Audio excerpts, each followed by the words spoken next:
All right, y'all, we're going to talk about new construction benefits as we walk through this beautiful Pulte home in River Lights.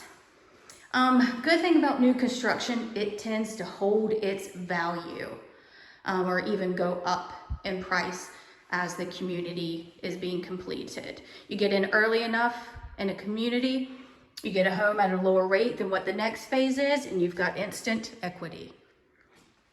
Modern floor plans.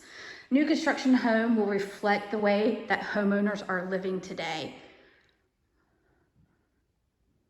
Maintenance costs, low maintenance costs. Everything is new, so therefore your maintenance cost and electricity, all that good stuff, shall remain low for the first few years. Warranties. New construction homes have warranties. If anything should happen, you never know what life's going to throw at you. At least you'll have that warranty to help cover any kind of unforeseen costs if something should happen within the first year. You also have lots of these new home communities have amenities. And when you really think about it, they've got gyms, pools, tennis, anything like that. And they can actually help you save some money so you don't have to have your gym membership anymore if you've got a gym facility in your neighborhood. We're going to head upstairs and look at the master.